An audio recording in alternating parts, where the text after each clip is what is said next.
नमस्कार दोस्तों, इस वीडियो में हम BLIS 06 पेपर के शॉर्ट्स टाइप क्वेश्चन जो पार्ट बी में पूछे जाते हैं उनको करेंगे। इस वीडियो को मैंने दो पार्ट्स में डिवाइड किया है। पार्ट फर्स्ट में हम रिपीटेड क्वेश्चन को देखेंगे जो प्रीवियस ईयर पेपर में आए हैं, और पार्ट सेकंड में हम कुछ एक्सपेक्टेड क्वेश्चन को देखेंगे। इससे पहले मैंने वेरी शॉर्ट्स टाइप क्वेश्चन की वीडियो पहले ही अपलोड कर दी है। यदि आपने नहीं देखी है तो वो देख लीजिएगा, वीडियो वो बहुत इंपॉर्टेंट है। तो चलिए इस वीडियो को स्टार्ट करते हैं। प्रश्न नंबर 1 है, पुस्तिकाओं के विभिन्न प्रकारों का उल्लेख कीजिए। तो हैंडबुक एक ऐसा संदर्भ स्रोत है जिसमें किसी विशेष विषय पर संक्षिप्त और तथ्यात्मक जानकारी संकलित होती है। इसे हैंडबुक इसलिए कहा जाता है क्योंकि इसे आसानी से हाथ में रखकर उपयोग किया जा सकता है। अब इसमें विस्तृत व्याख्या के बजाय सीधे और स्टिक तथ्य दिए जाते हैं। हैंडबुक को उनके उपयोग और विषय वस्तु के आधार पर कई प्रकार में बांटा जा सकता है। सांख्यिकी हस्तपुस्तिकाएँ, इनमें विभिन्न क्षेत्रों में जैसे अर्थशास्त्र, जनसंख्या, व्यापार से संबंधित आंकड़े और सांख्यिकी डेटा होते हैं। पॉइंट नंबर 2 है, व्यवहारिक या तकनीकी हस्तपुस्तिकाएँ। ये इंजीनियरों, टेक्नीशियनों और वैज्ञानिकों के लिए होती है, जिनमें सूत्र, नियम, तकनीकी मानक और प्रक्रियाएँ दी जाती है। ऐतिहासिक और साहित्यिक हैंडबुक्स, इनमें ऐतिहासिक घटनाओं, महत्वपूर्ण तिथियों, लेखकों और साहित्यिक कृतियों का संक्षिप्त विवरण होता है। निर्देशात्मक हस्तपुस्तिकाएँ, ये किसी कार्य को करने या किसी उपकरण को संचालित करने के चरणबद्ध निर्देश प्रदान करती है। उसके बाद है सामान्य सूचना हस्तपुस्तिकाएँ। इनमें रोज़मर्रा की ज़रूरत की विविध जानकारी, नियम, तथ्य शामिल होते हैं। शोधकर्ताओं, छात्रों और पेशेवरों के लिए त्वरित जानकारी प्राप्त करने का यह एक अत्यंत उपयोगी साधन है। प्रश्न नंबर 2 है, readers guide to periodical literature का मूल्यांकन कीजिए। तो यह एक प्रसिद्ध और अत्यंत महत्वपूर्ण इंडेक्स है जिसे H.W. विल्सन कंपनी द्वारा प्रकाशित किया जाता है। इसका जो प्रकाशन है वो 1901 में शुरू हुआ था। इसका जो मुख्य उद्देश्य है वह अंग्रेजी भाषा की लोकप्रिय पत्रिकाओं और पत्र पत्रिकाओं में प्रकाशित लेखों को इंडेक्स करना है। पॉइंट नंबर 1 है, व्यापकता। यह सैकड़ों लोकप्रिय पत्रिकाओं, समाचार पत्रिकाओं और अकादमिक जर्नल्स को कवर करता है। यह समसामयिक घटनाओं, विज्ञान, कला, राजनीति और मनोरंजन जैसे विषयों पर जानकारी खोजने के लिए बेहतरीन है। पॉइंट नंबर 2 है, उपयोग में आसानी। इसमें लेखों को ऑथर एंड सब्जेक्ट के आधार पर एक ही अल्फ़ाबेटिक क्रम में व्यवस्थित किया जाता है, जिससे किसी भी लेख को खोजना बहुत आसान हो जाता है। पॉइंट नंबर 3 है, विश्वसनीयता। पुस्तकालय विज्ञान में इसे एक मानक संदर्भ स्रोत माना जाता है। छात्रों, शिक्षकों और शोधकर्ताओं के लिए यह पत्रिकाओं में छपे लेखकों का पता लगाने का एक प्रमाणिक साधन है। उसके बाद पॉइंट नंबर 4 है, स्वरूप। यह प्रिंट और इलेक्ट्रॉनिक ऑनलाइन डेटाबेस दोनों रूपों में उपलब्ध है। संक्षेप में यह संदर्भ सेवा के क्षेत्र में एक मील का पत्थर है और पत्रिकाओं के विशाल साहित्य तक पहुंचने की एक प्रमुख कुंजी है। प्रश्न नंबर 3 है, भौगोलिक स्रोतों की उपयोगिता लिखिए। तो भौगोलिक स्रोत वे संदर्भ ग्रंथ है जो स्थानों, पृथ्वी की भौतिक विशेषताओं, सीमाओं, रास्तों और जनसांख्यिकी विवरणों की जानकारी प्रदान करते हैं। इनमें मैप्स, एटलस, ग्लोब्स, गजेटियर और गाइडेंस बुक है वो शामिल होती है। अब इसकी उपयोगिता क्या है वो देख लेते हैं।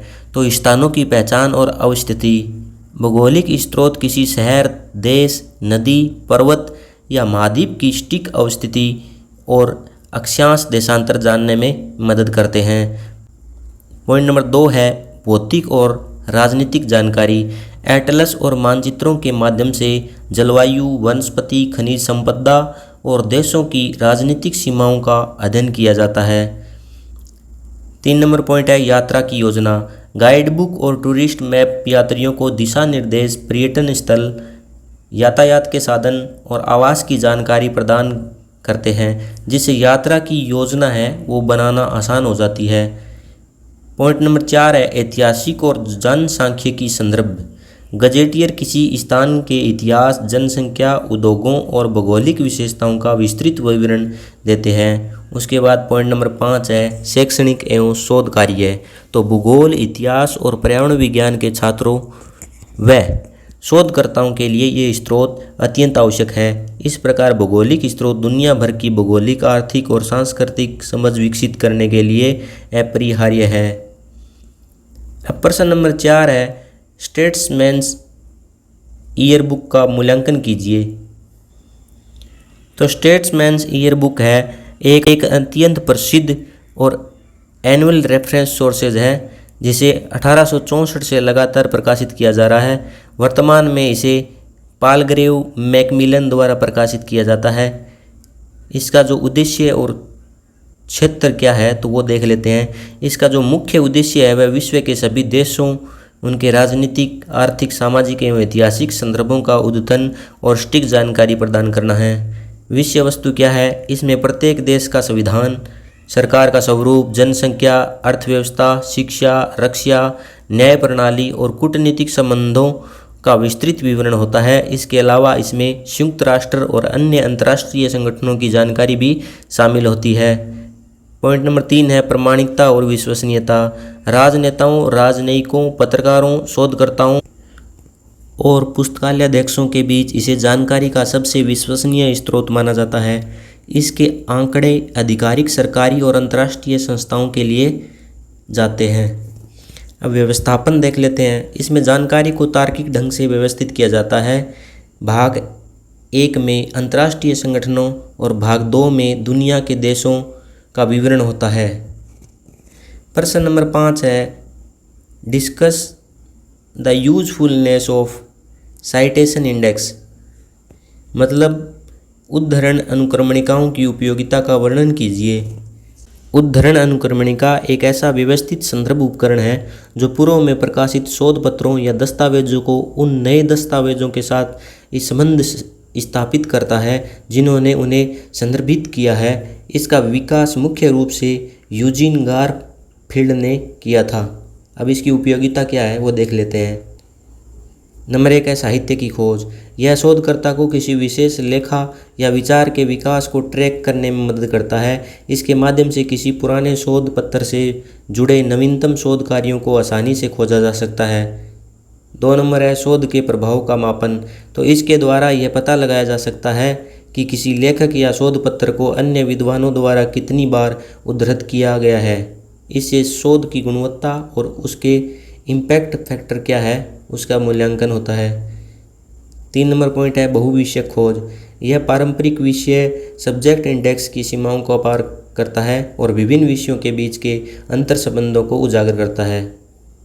पॉइंट नंबर 4 है नवीनतम जानकारी। तो शोधकर्ता यह जान सकते हैं कि उनके क्षेत्र में वर्तमान में कौन से नए सिद्धांत या विधियां विकसित हो रही है। नेक्स्ट पॉइंट है ग्रंथ सूची निर्माण। यह लेखकों को अपने शोध प्रबंध के लिए एक प्रमाणिक बिब्लियोग्राफी तैयार करने में सहायता प्रदान करता है। प्रश्न नंबर 6 है शब्दकोश के मूल्यांकन के मापदंडों की व्याख्या कीजिए। तो डिक्शनरी भाषा के शब्दों, उनके अर्थ, उच्चारण और उत्पत्ति की जानकारी देने वाला प्रमुख संदर्भ ग्रंथ है। किसी शब्दकोश का मूल्यांकन करते समय निम्नलिखित प्रमुख मापदंडों को ध्यान में रखना जाना चाहिए। तो फर्स्ट क्या है प्राधिकार यानी अथॉरिटी। शब्दकोश का प्रकाशक और संपादक कौन है? यदि इसे ऑक्सफोर्ड, कैम्ब्रिज या मरियम वेबस्टर जैसे प्रतिष्ठित प्रकाशकों द्वारा तैयार किया गया है तो यह अधिक विश्वसनीय माना गया है। उसके बाद है उद्देश्य और कार्यक्षेत्र। तो शब्दकोश किसके लिए बना है? बच्चों, छात्रों या विशेषज्ञों के लिए। इसमें कितने शब्द शामिल हैं और क्या यह सामान्य तकनीकी या द्विभाषी शब्दकोश है? प्रविष्टियों का प्रारूप। तो क्या शब्दकोश में शब्दों का अर्थ, स्पेलिंग, प्रोनाउंसिएशन, एटिमोलॉजी, विलोम या प्रायवाची शब्द स्पष्ट रूप से दिए गए हैं? वाक्यों में प्रयोग उदाहरण है या नहीं यह जांचना भी आवश्यक है। इसके बाद नेक्स्ट पॉइंट है अप टू डेटनेस। भाषा निरंतर बदलती है, इसलिए एक अच्छे शब्दकोश में नए शब्दों और आधुनिक प्रयोगों को शामिल करने के लिए समय समय पर संशोधन होना चाहिए। उसके बाद है फिजिकल फॉर्मेट, भौतिक स्वरूप। इसकी छपाई, कागज़ की गुणवत्ता, बाइंडिंग और अक्षरों का आकार पढ़ने में आसान और टिकाऊ होनी चाहिए। प्रश्न नंबर 7 है निर्देशिका के उद्देश्य एवं क्षेत्र की व्याख्या कीजिए।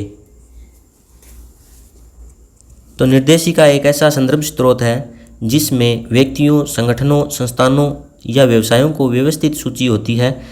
जो आमतौर पर वर्णानुक्रम या विषयवार क्रम में दी जाती है। उद्देश्य क्या है वो देख लेते हैं। तो संपर्क जानकारी प्रदान करना। निर्देशिका का मुख्य उद्देश्य किसी व्यक्ति या संस्था का पता, फ़ोन नंबर, ईमेल और वेबसाइट जैसी संपर्क जानकारी आसानी से उपलब्ध कराना है, जैसे टेलीफोन डायरेक्टरी। उसके बाद पॉइंट नंबर 2 है संगठनात्मक विवरण। यह विभिन्न संस्थाओं के पदाधिकारियों, उनके विभागों और सेवाओं की जानकारी प्रदान करती है, जिससे उनसे संपर्क करना सुगम हो जाता है। पॉइंट नंबर 3 है व्यापार को बढ़ावा देना। व्यापारिक निर्देशिकाएं उत्पादकों, वितरकों, ग्राहकों को एक दूसरे से जोड़ने में मदद करती है, जिससे व्यवसाय में वृद्धि होती है। क्षेत्र। निर्देशिकाओं का क्षेत्र इसके प्रकार पर निर्भर करता है। स्थानीय निर्देशिकाएं, इनका कार्य क्षेत्र किसी विशेष शहर या इलाके तक सीमित होता है, जैसे शहर की डायरेक्टरी। संस्थागत निर्देशिकाएं, ये किसी विशिष्ट विश्वविद्यालय, अस्पताल या क्लब के कर्मचारियों और विभागों को कवर करती है। उसके बाद है व्यावसायिक निर्देशिकाएं, इनका क्षेत्र है वो जैसे डॉक्टर, वकील, व्यापारी तक ही विस्तृत है। निर्देशिकाएं समाज और व्यापार में त्वरित सूचना प्राप्त करने का एक माध्यम है। 8 नंबर प्रश्न है विश्वकोश के प्रशिष्ट पर लघु टिप्पणी लिखनी है। तो विश्वकोश का ज्ञान एक विशाल भंडार होता है। हालांकि एक बार छप जाने के बाद इसमें दी गई जानकारी समय के साथ पुरानी हो सकती है। अप टू डेट रखने के लिए प्रकाशक नियमित रूप से सप्लीमेंट या ईयर बुक प्रकाशित करते हैं। सप्लीमेंट की आवश्यकता और महत्व क्या क्या है? तो नवीनतम जानकारी का समावेश। सप्लीमेंट का मुख्य कार्य इंसाइक्लोपीडिया के प्रकाशन के बाद घटित हुई नई घटनाओं, वैज्ञानिक खोजों, राजनीतिक परिवर्तनों और आंकड़ों को जोड़ना है। गलतियों का सुधार। तो यदि मूल संस्करण में कोई त्रुटि रह गई है तो उसे सप्लीमेंट के माध्यम से सुधारा जा सकता है। लागत प्रभावी। पूरे इंसाइक्लोपीडिया के नए संस्करण को बार बार छापना बहुत महंगा होता है। सप्लीमेंट के माध्यम से पाठकों को कम कीमत पर नवीनतम जानकारी मिल जाती है। जीवंतता बनाए रखना। इसके माध्यम से इंसाइक्लोपीडिया अपनी प्रासंगिकता और उपयोगिता बनाए रखता है। उदाहरण के लिए इंसाइक्लोपीडिया ब्रिटानिका और इंसाइक्लोपीडिया अमेरिकाना अपने ज्ञान को ताज़ा रखने के लिए वार्षिक सप्लीमेंट प्रकाशित करते हैं। निष्कर्षतः सप्लीमेंट इंसाइक्लोपीडिया की पूर्णता और समकालीन प्रासंगिकता को सुनिश्चित करने के लिए अत्यंत महत्वपूर्ण अंग है। प्रश्न नंबर 9 है इंसाइक्लोपीडिया के मूल्यांकन के मानदंडों का वर्णन कीजिए। तो विश्वकोश सभी संदर्भ स्रोतों का राजा माना जाता है, जिसमें मानव ज्ञान के सभी विषय या किसी विशेष विषय पर विस्तृत लेख होते हैं। इसके मूल्यांकन के प्रमुख मानदंड निम्नलिखित हैं। तो कौन कौन से हैं? Number 1 authority. इसे किसने प्रकाशित किया है? इसके संपादकीय मंडल और लेखकों की योग्यता क्या है? यदि लेख विषय विशेषज्ञता को लिखे गए हैं और उन पर साइन आर्टिकल है तो विश्वकोश अधिक प्रमाणिक होता है। इसके उद्देश्य और कार्य क्षेत्र क्या है? यह किसके लिए लक्षित है? बच्चों, वयस्कों या विशेषज्ञों के लिए? क्या यह सभी विषयों को कवर करता है या किसी एक विषय पर केंद्रित है? अरेंजमेंट। लेखों को किस क्रम में व्यवस्थित किया गया है? आमतौर पर अल्फ़ाबेटिक व्यवस्था को सबसे अच्छा माना जाता है, साथ ही इंडेक्स का होना अनिवार्य है। अप टू डेटनेस और ग्रंथ सूची और चित्र। प्रश्न नंबर 10 है संदर्भ प्रश्नों के विभिन्न प्रकारों की व्याख्या कीजिए। तो इसको डॉक्टर एस.आर. रंगनाथन द्वारा 4 प्रकार में बांटा गया है। नंबर 1 है निर्देशात्मक प्रश्न। ये सबसे सरल प्रश्न होते हैं जिनमें उपयोगकर्ता पुस्तकालय की भौगोलिक जानकारी या स्थान पूछता है, जैसे कैटलॉग कहाँ रखा है, विज्ञान की किताबें किस सेक्शन में है। 2 है तथ्यात्मक या त्वरित संदर्भ प्रश्न।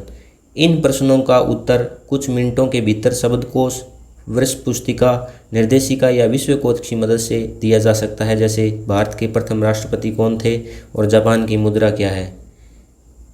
3 नंबर पॉइंट है विस्तृत या दीर्घकालीन संदर्भ प्रश्न। इन प्रश्नों के लिए गहन शोध की आवश्यकता होती है। इनमें कई स्रोतों को खोजना पड़ता है और उत्तर देने में कुछ घंटों से लेकर कई दिन लग सकते हैं। शोधार्थी अक्सर ऐसे प्रश्न पूछते हैं। 4 नंबर है अनुसंधान या पाठक सलाहकार प्रश्न। तो जब पाठक अपने अध्ययन या मनोरंजन के लिए पुस्तकों की सिफारिश मांगता है, जैसे मुझे भारतीय इतिहास पर कोई अच्छी किताब बताइए। प्रश्न नंबर 11 है राष्ट्रीय ग्रंथ सूची का कार्य क्षेत्र एवं संदर्भ उपयोगिता बताइए। तो राष्ट्रीय ग्रंथ सूची किसी देश की सीमाओं के भीतर प्रकाशित या उस देश के नागरिकों द्वारा लिखी गई या उस देश से संबंधित सभी पुस्तकों को अन्य दस्तावेजों की एक व्यवस्थित और आधिकारिक सूची होती है। भारत में इसका उदाहरण इंडियन नेशनल बिब्लियोग्राफी है। कार्य क्षेत्र क्या क्या है? भौगोलिक और भाषाई सीमा। इसका मुख्य क्षेत्र देश के भीतर प्रकाशित होने वाली सभी मुद्रित साहित्य जैसे पुस्तकें, सरकारी प्रकाशन, पत्र पत्रिकाएं को कवर करना है, चाहे वह किसी भी भाषा का हो। कानूनी आधार, तो अधिकांश देशों में कानून, जैसे भारत में डिलीवरी बुक ऑफ एक्ट है वो 1954 में के तहत प्रकाशकों को अपनी हर नई पुस्तकों की एक प्रति राष्ट्रीय पुस्तकालय को भेजनी होती है, जिसके आधार पर यह सूची तैयार की जाती है। अब इसकी उपयोगिता क्या है वो देख लेते हैं। तो साहित्यिक धरोहर का संरक्षण, यह भावी पीढ़ियों के लिए देश की सांस्कृतिक और बौद्धिक प्रगति का रिकॉर्ड रखती है। पुस्तक चयन, पुस्तकालयों, पुस्तक विक्रेताओं और शोधकर्ताओं को यह जानने में मदद करती है कि हाल ही में कौन सी नई किताबें प्रकाशित हुई है। प्रमाणीकरण, यह किसी पुस्तक के प्रकाशन विवरण, लेखक, प्रकाशक, मूल्य, विषय को प्रमाणित करने का सबसे आधिकारिक स्रोत है। 12 नंबर प्रश्न है, वर्ल्ड ऑफ लर्निंग का मूल्यांकन कीजिए। तो वर्ल्ड ऑफ लर्निंग है वो वैश्विक स्तर पर उच्च शिक्षा और अकादमिक संस्थानों की जानकारी देने वाली एक उत्कृष्ट प्रतिष्ठित निर्देशिका है। इसका प्रकाशन रूटलेज द्वारा किया जाता है। अब इसका कार्य क्षेत्र है उसके बारे में देख लेते हैं। यह निर्देशिका दुनिया भर में विश्वविद्यालयों, कॉलेजों, शोध संस्थानों, पुस्तकालयों, अभिलेखागारों, संग्रहालयों और विद्वत समितियों की विस्तृत जानकारी प्रदान करती है। अब इसकी उपयोगिता के बारे में देख लेते हैं। तो इसमें प्रत्येक संस्थान का पता, संपर्क सूत्र, प्रमुख अधिकारियों जैसे कुलपति, निदेशक, लाइब्रेरियन के नाम और वहां पढ़ाए जाने वाले विषयों का संकायों का विवरण होता है। अद्यतनीकरण, उच्च शिक्षा के क्षेत्र में हो रहे निरंतर बदलावों को ध्यान में रखते हुए इस नियमित रूप से अपडेट किया जाता है और यह मुद्रित और ऑनलाइन दोनों स्वरूप में उपलब्ध है। शोधकर्ताओं, शिक्षाविदों और पुस्तकालयाध्यक्षों के लिए दुनिया भर में अकादमिक नेटवर्क से जुड़ने का यह एक अत्यंत विश्वसनीय और प्रमाणिक स्रोत है। प्रश्न नंबर 13 है, इंडियन साइंस एब्स्ट्रैक्ट्स का मूल्यांकन कीजिए। इंडियन साइंस एब्स्ट्रैक्ट्स भारत में विज्ञान और प्रौद्योगिकी के क्षेत्र में प्रकाशित होने वाली शोध साहित्य की एक प्रमुख सारकरण सेवा है। इसकी शुरुआत है वो 1965 में INSDOC, वर्तमान में NISCPR, national institute of science communication and policy research द्वारा की गई थी। इसके उद्देश्य क्या है? इसका उद्देश्य है भारतीय वैज्ञानिकों द्वारा देश विदेश के जर्नल्स में प्रकाशित शोध पत्रों, सम्मेलनों की कार्यवाही, पेटेंट और मानकों को सार एक ही जगह उपलब्ध कराना है। आवृत्ति, यह एक अर्धमासिक प्रकाशन है जो विज्ञान के विभिन्न अनुशासनों में नवीनतम शोध को तेजी से प्रसारित करता है। व्यवस्थापन, इसमें प्रविष्टियों को यूनिवर्सल डेसिमल क्लासिफिकेशन योजना के अनुसार विषयवार व्यवस्थित किया जाता है, जिससे विशिष्ट विषय की खोज करना आसान हो जाता है। इसमें लेखक और कीवर्ड अनुक्रमणिका भी होती है। भारतीय वैज्ञानिक समुदाय के लिए अपने क्षेत्र के नवीनतम अनुसंधानों से अवगत रखने और साहित्य की समीक्षा करने के लिए यह एक अमूल्य उपकरण है।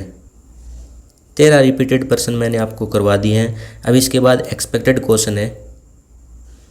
तो प्रश्न नंबर 14 है, सार्वभौमिक ग्रंथ सूची पर एक टिप्पणी लिखिए। तो इसका जो मेन उद्देश्य है वो क्या है? जिसे दुनिया भर में किसी भी भाषा, किसी भी समय और किसी भी विषय पर प्रकाशित सभी प्रकार के मुद्रित और अमुद्रित दस्तावेज का रिकॉर्ड है। अवधारणा देख लेते हैं। यह अवधारणा इस विचार पर आधारित है कि ज्ञान किसी भौगोलिक या भाषाई सीमा से नहीं बंधा है, इसलिए मानव जाति के संपूर्ण बौद्धिक उत्पादन को एक साथ एक स्थान पर सूचीबद्ध किया जाना चाहिए।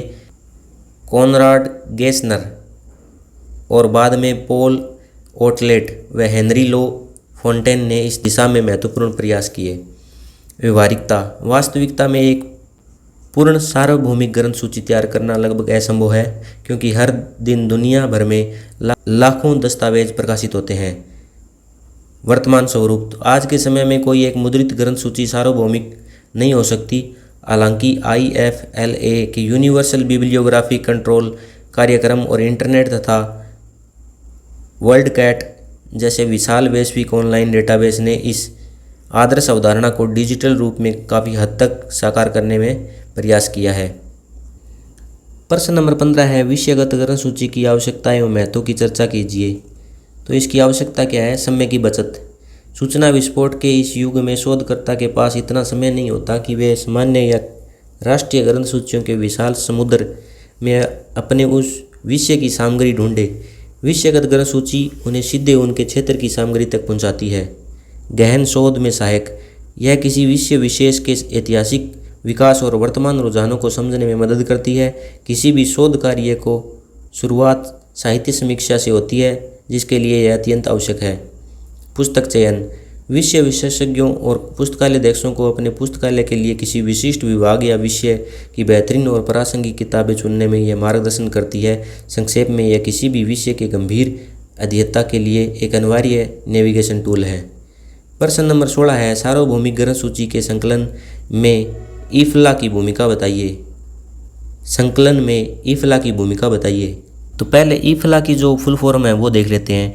International federation of library association and institutions ने सार्वभौमिक ग्रंथ सूची के आदर्श को साकार करने की दिशा में एक ऐतिहासिक भूमिका निभाई है, विशेष रूप से अपने यूनिवर्सल बिब्लियोग्राफी कंट्रोल कार्यक्रम के माध्यम से। इसकी भूमिका क्या है? यूबीसी कार्यक्रम 1974 में शुरू किए गए यूबीसी कार्यक्रम का मुख्य लक्ष्य दुनिया भर में प्रकाशित होने वाले प्रत्येक दस्तावेज का उसके मूल देश में एक बार प्रमाणिकता ग्रंथ सूची विवरण तैयार करना और उसे अंतर्राष्ट्रीय स्तर पर साझा करना था। मानकीकरण। सूचना के इस अंतर्राष्ट्रीय आदान प्रदान को संभव बनाने के लिए ईफला ने ISBD international standard bibliographic description का विकास किया। इससे सभी देशों के कैटालॉगिंग नियमों में एकरूपता आई। उसके बाद है राष्ट्रीय सहयोग। ईफला ने दुनिया भर के राष्ट्रीय पुस्तकालयों को अपनी मजबूत राष्ट्रीय ग्रंथ सूची तैयार करने के लिए प्रोत्साहित किया। ईफला की ये सोच थी कि मजबूत राष्ट्रीय ग्रंथ सूचियों का एक मानकीकृत नेटवर्क ही अंततः एक सार्वभौमिक ग्रंथ सूची का निर्माण कर सकता है। प्रश्न नंबर 17 देखेंगे। हस्त पुस्तिका को परिभाषित कीजिए, इसके प्रकार बताइए और सूचना स्रोत के रूप में इसकी उपयोगिता क्या है वो बताना है। तो पहले प्रकार देख लेते हैं। सांख्यिकी हस्त पुस्तिकाएँ, अर्थशास्त्र व्यापार के आंकड़े प्रदान करने वाली। तकनीकी व्यवहारिक हस्त पुस्तिकाएँ, इंजीनियरों के लिए फार्मूले और तकनीकी मानक तैयार करने वाली। निर्देशात्मक, मशीन या उपकरणों को चलाने के दिशा निर्देश। अब सूचना स्रोत की उपयोगिता देख लेते हैं। त्वरित संदर्भ, इसमें अनावश्यक व्याख्या नहीं होती, केवल आवश्यक तथ्य, सूत्र और नियम होते हैं, जिससे पेशेवर लोगों का समय बचता है। उसके बाद है व्यवहारिक मार्गदर्शन। प्रयोगशाला में काम करने वाले वैज्ञानिक या फील्ड में काम करने वाले इंजीनियर के लिए यह एक मार्गदर्शक का काम करती है। उसके बाद है ऑथेंटिसिटी। यह अपने क्षेत्र के विशेषज्ञों द्वारा तैयार की जाती है, इसलिए इसकी जानकारी है वो सटीक और प्रमाणिक होती है। 18 नंबर प्रश्न है साइंस साइटेशन इंडेक्स पर एक लेख लिखना है। तो साइंस साइटेशन इंडेक्स विज्ञान और प्रौद्योगिकी के क्षेत्र की एक अत्यंत प्रतिष्ठित उद्धरण अनुक्रमणिका है। इसका विकास है वो 1964 में यूजीन गारफील्ड ने किया था। इंस्टीट्यूट फॉर साइंटिफिक इंफॉर्मेशन के तहत किया गया, जिसका स्वामित्व अब क्लेरिवेट एनालिटिक्स के पास है। इसकी मुख्य विशेषताएं क्या है वो देख लेते हैं। उद्धरण ट्रैकिंग, यह केवल लेखों को विषय के अनुसार नहीं खोजता, बल्कि यह बताता है कि किसी पुराने शोध पत्र को बाद में किन किन नए शोध पत्रों के साइट किया गया है। इससे विज्ञान के विकास की दिशा का पता चलता है। व्यापकता, यह दुनिया के सबसे प्रभावशाली और उच्च गुणवत्ता वाले हजारों विज्ञान जर्नल्स को कवर करता है। इम्पैक्ट फैक्टर क्या है? एशियाई के डेटा का उपयोग जर्नल्स और लेखकों के इम्पैक्ट फैक्टर का H इंडेक्स की गणना करने के लिए किया जाता है, जो विज्ञान जगत में गुणवत्ता का पैमाना है। बहुविषयक खोज, यह विभिन्न वैज्ञानिक विषयों के बीच संबंधों को उजागर करने में अत्यधिक सहायता करता है। 19 नंबर प्रश्न है McGraw Hill encyclopedia of science and technology का मूल्यांकन कीजिए। तो अंग्रेजी भाषा में विज्ञान और इंजीनियरिंग विषयों का एक बहुखंड और अत्यंत व्यापक विश्वकोश है। मूल्यांकन कार्य क्षेत्र क्या है इसके? यह भौतिकी, रसायन विज्ञान और जीव विज्ञान, पृथ्वी विज्ञान और इंजीनियरिंग की सभी शाखाओं को गहराई से तैयार करता है। प्राधिकार, इसके लेख नोबेल पुरस्कार विजेताओं और अंतर्राष्ट्रीय स्तर के प्रख्यात वैज्ञानिकों द्वारा लिखे जाते हैं, जो इसकी प्रामाणिकता को सर्वोच्च बनाते हैं। लक्षित पाठक, यह मुख्य रूप से कॉलेज के छात्रों, शोधकर्ताओं, शिक्षकों और उन पेशेवरों के लिए डिज़ाइन किया गया है जो अपने विशेषज्ञता क्षेत्र से बाहर के वैज्ञानिक विषयों को समझना चाहते हैं। यह बहुत छोटे बच्चों के लिए नहीं है। प्रस्तुतिकरण, इसमें जटिल वैज्ञानिक सिद्धांतों को समझने के लिए उच्च गुणवत्ता वाले चित्र, डायग्राम्स और ग्राफिक्स का प्रचुर मात्रा में उपयोग किया गया है। विज्ञान के क्षेत्र में त्वरित लेकिन विस्तृत और प्रमाणिक पृष्ठभूमि जानकारी प्राप्त करने के लिए यह पुस्तकालयों का एक आवश्यक संदर्भ ग्रंथ है। प्रश्न नंबर 20 है, ग्रंथ सूची को परिभाषित कीजिए एवं ग्रंथात्मक स्रोतों के बारे में संक्षेप में बताइए। तो बिब्लियोग्राफी पुस्तकों, लेखों और अन्य पठन सामग्रियों की एक व्यवस्थित सूची है। यह शब्द ग्रीक शब्द बिब्लियन और ग्राफिन से बना है। सरल शब्दों में यह साहित्य के बारे में जानकारी देने वाला साहित्य है। यह खुद कोई विषय वस्तु नहीं देती बल्कि विषय वस्तु तक पहुंचने का रास्ता बताती है। ग्रंथात्मक स्रोत, ये ऐसे संदर्भ स्रोत हैं जो पाठकों को उनकी वांछित पठन सामग्री तक पहुंचने में मदद करते हैं। इनके प्रकार कौन कौन से हैं, तो चलिए देख लेते हैं। राष्ट्रीय ग्रंथ सूची, नेशनल बिब्लियोग्राफी, किसी देश में प्रकाशित सभी पुस्तकों की सूची जैसे INB।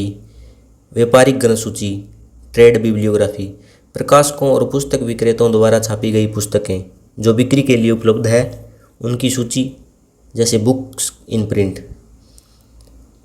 3 नंबर है विषयगत ग्रंथ सूची, सब्जेक्ट बिब्लियोग्राफी, किसी एक विशिष्ट विषय से संबंधित साहित्य की सूची।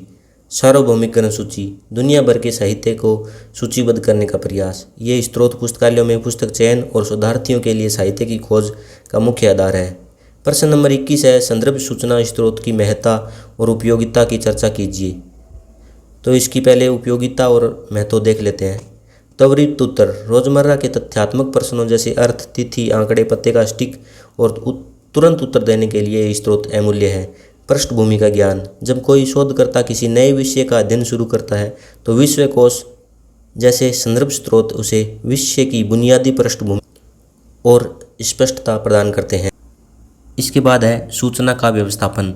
सूचना के असीमित भंडार में से सही जानकारी ढूंढना कठिन है। संदर्भ स्रोत सूचना को वर्णानुक्रमिक या विषयवार व्यवस्थित करके समय और ऊर्जा बचाते हैं। साहित्य तक पहुंच, नेविगेशन, इंडेक्स और बिब्लियोग्राफीज पाठकों को मूल प्राइमरी सोर्सेज तक पहुंचाने के लिए पुल का काम करती है। पुस्तकालय सेवा की रीड संदर्भ स्रोत ही होते हैं। प्रश्न नंबर 22 है, वार्षिकी एवं पंचांग के मध्य अंतर स्पष्ट कीजिए। यद्यपि वार्षिकी और पंचांग दोनों वार्षिक प्रकाशन हैं और एक दूसरे के पूरक लगते हैं, फिर भी इनके बीच मूलभूत अंतर है। वार्षिकी और पंचांग दोनों वार्षिक रूप से प्रकाशित होने वाले संदर्भ ग्रंथ हैं, फिर भी इसके मुख्य उद्देश्य और विषय वस्तु में स्पष्ट अंतर होता है। वार्षिकी है, इसका मुख्य उद्देश्य पिछले एक वर्ष में घटित हुई प्रमुख घटनाओं, प्रवृत्तियों और विकास कार्यों का विस्तृत सारांश प्रस्तुत करना है। इसमें किसी देश या विशिष्ट विषय की राजनीति, अर्थव्यवस्था, खेल और अन्य उपलब्धियों की वार्षिक रिपोर्ट बनाई जाती है। इसका जो दृष्टिकोण है वो मुख्य रूप से वर्णनात्मक और विश्लेषणात्मक होता है।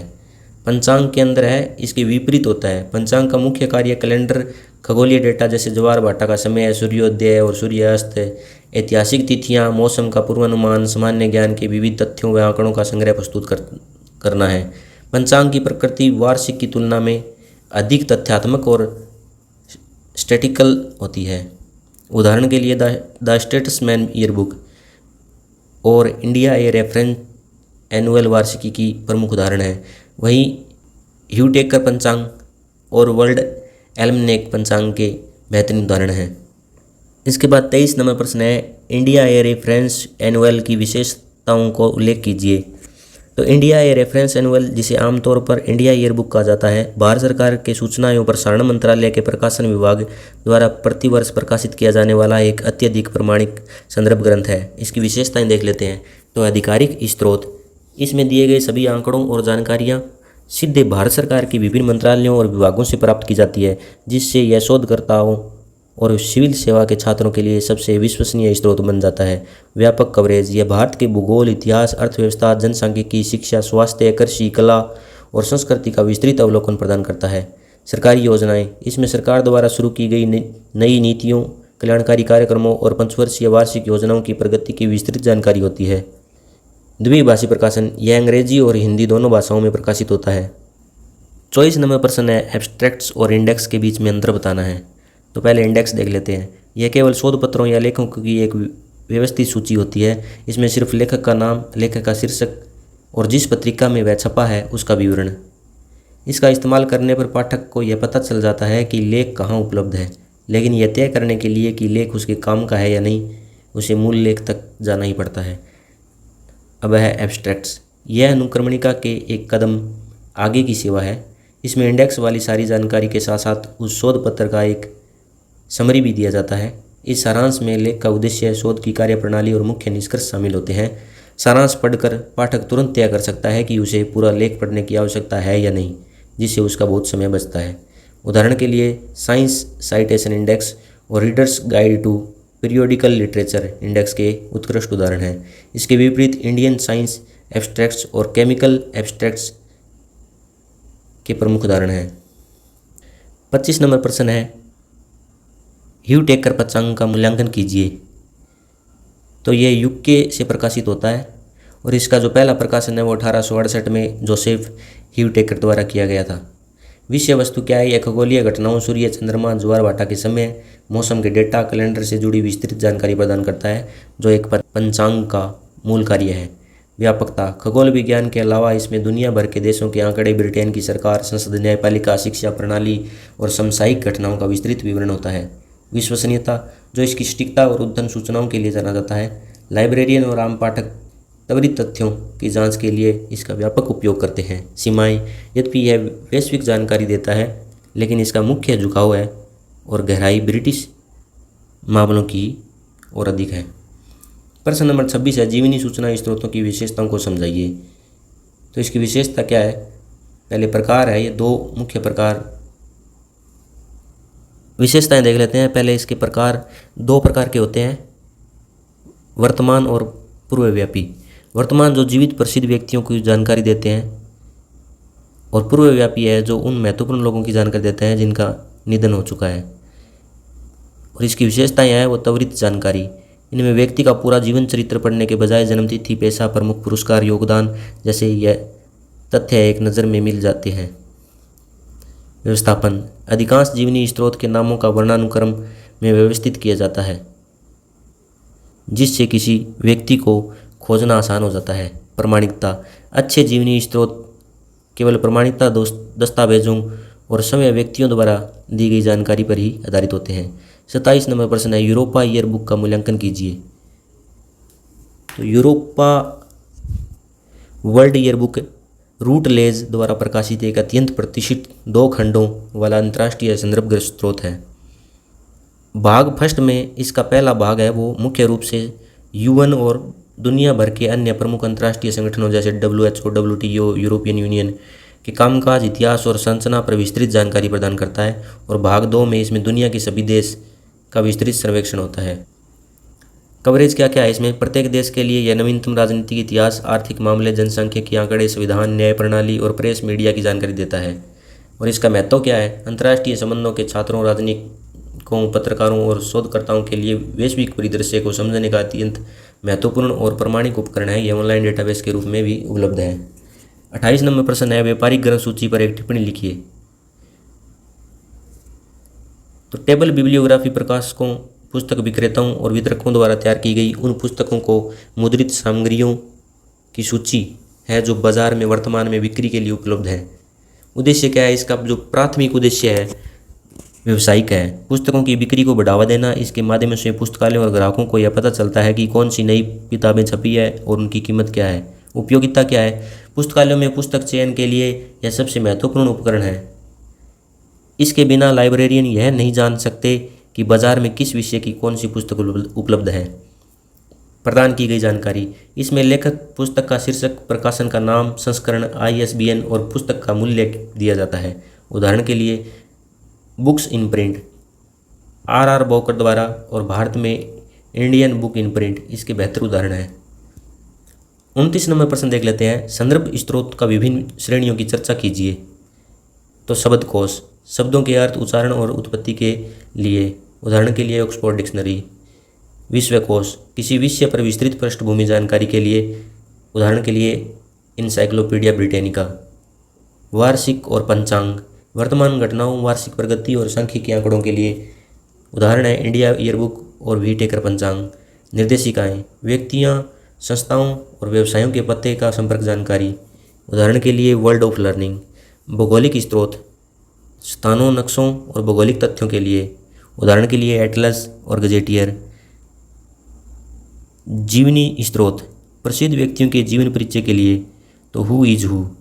ग्रंथ सूची, पुस्तकों और अन्य पठन सामग्रियों की सूचियाँ। प्रश्न नंबर 30 है मानचित्र, मानचित्रावलियाँ और ग्लोब पर विस्तृत टिप्पणी लिखिए। तो मानचित्र पर देख लेते हैं पहले। यह पृथ्वी की सतह का एक सपाट द्विआयामी रेखा चित्र है। इसे पैमाने के अनुसार बनाया जाता है। मानचित्र राजनीति, देश की सीमाएं, भौतिक पहाड़ और नदियाँ या विषयगत जैसे सड़क या वर्षा मानचित्र हो सकते हैं। मानचित्रावलियाँ, एटलस, यह मूल रूप से मानचित्रों का एक संग्रह है जिसे एक पुस्तक के रूप में बाइंड किया जाता है। एक अच्छे एटलस में दुनिया भर के विस्तृत मानचित्र और स्थानों के खोजने के लिए एक व्यापक अनुक्रमणिका होती है। उदाहरण के लिए ऑक्सफोर्ड एटलस। ग्लोब, यह पृथ्वी का यथार्थवादी 3D गोलाकार मॉडल है। क्योंकि पृथ्वी गोल है इसलिए महाद्वीपों के सही आकार, दिशा और उनके बीच की वास्तविक दूरी को समझने के लिए ग्लोब मानचित्र से अधिक सटीक होता है। प्रश्न नंबर 31 है हस्तपुस्तिकाओं के मूल्यांकन के मापदंडों की विवेचना कीजिए।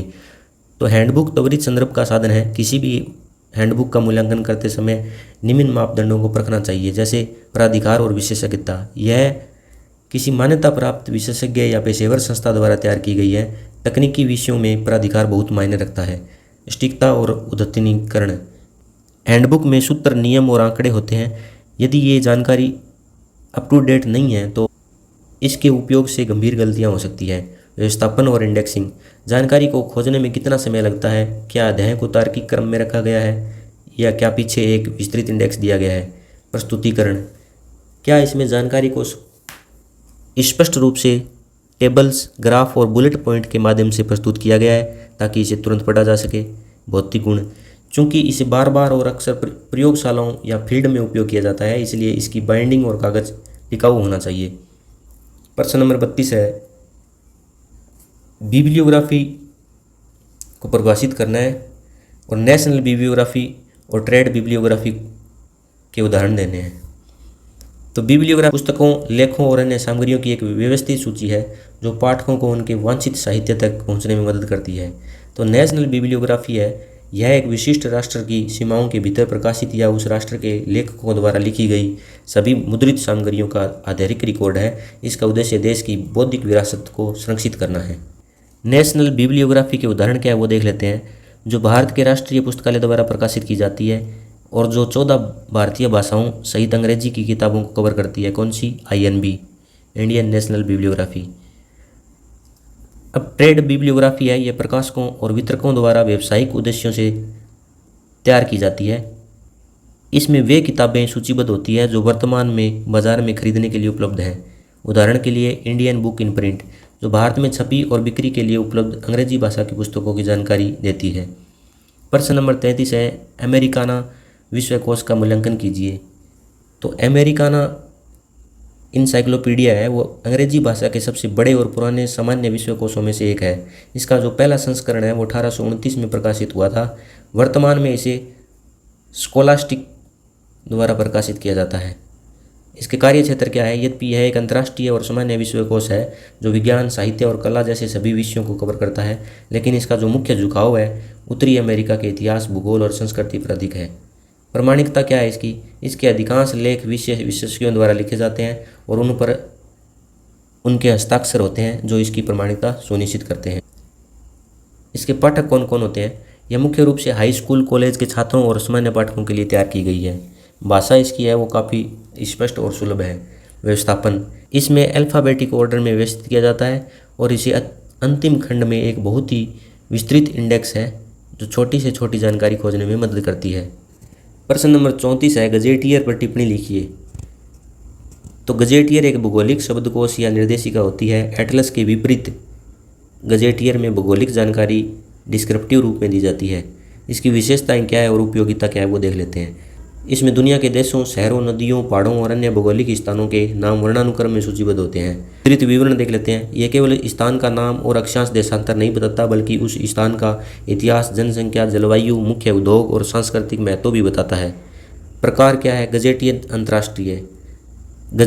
गजेटियर अंतर्राष्ट्रीय जैसे the Columbia gazetteer of the world. राष्ट्रीय कौन सी है? The imperial gazetteer of India, या किसी राज्य जिले के स्थान गजेटियर हो सकते हैं। संदर्भ मूल्य: शोधकर्ताओं, इतिहासकारों और पत्रकारों के लिए किसी अपरिचित स्थान की भौगोलिक और ऐतिहासिक पृष्ठभूमि को त्वरित रूप से जानने के लिए यह एक अत्यंत महत्वपूर्ण संदर्भ स्रोत है। प्रश्न नंबर 35 है, यूनिवर्सिटी हैंडबुक का मूल्यांकन कीजिए। तो यूनिवर्सिटी हैंडबुक भारत में उच्च शिक्षा प्राप्त करने वाले छात्रों और शिक्षाविदों के लिए एक अत्यंत उपयोगी निर्देशिका है। इसे भारतीय विश्वविद्यालय संघ नई दिल्ली द्वारा प्रकाशित किया जाता है। इसमें क्या क्या कवरेज दी जाती है?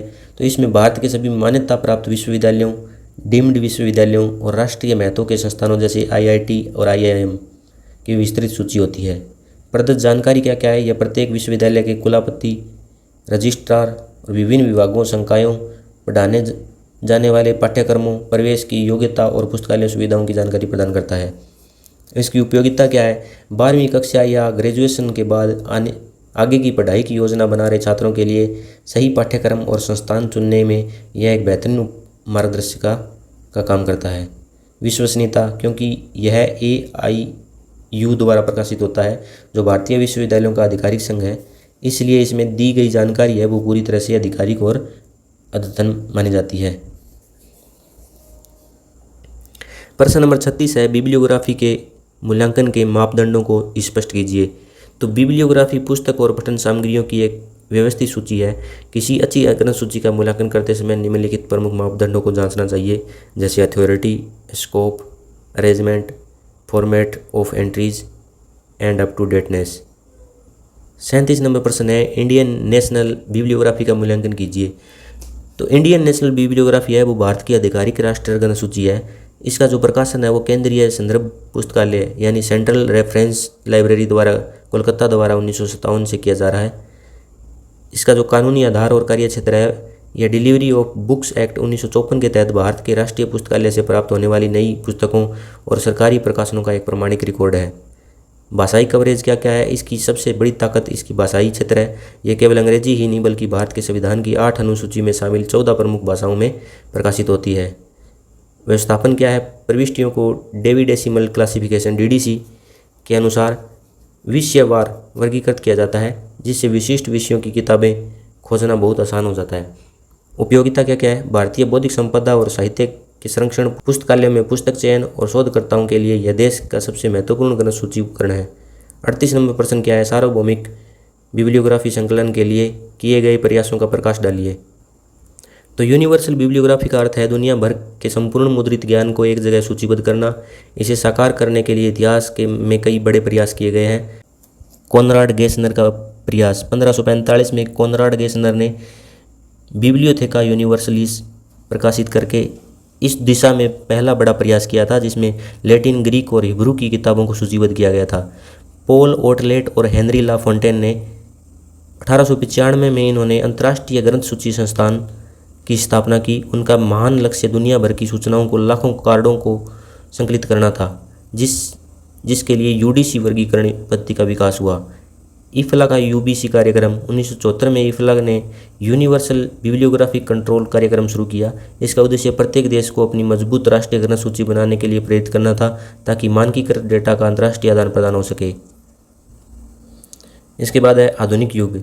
तो आज के डिजिटल युग में OCLC द्वारा संकलित वर्ल्ड कैट सार्वभौमिक ग्रंथ सूची के सबसे करीब है। यह एक विशाल वैश्विक डेटाबेस है जो दुनिया भर के हजारों पुस्तकालयों के कैटलॉग को एक जगह जोड़ता है। ये मैंने आपको 38 प्रश्न करवा दिए हैं। इस वीडियो में से काफ़ी हद तक प्रश्न है वो आपके एग्ज़ाम में देखने को मिल जाएंगे। तो यदि आपको वीडियो अच्छी लगे तो वीडियो को लाइक, शेयर, सब्सक्राइब ज़रूर करें। बहुत बहुत धन्यवाद।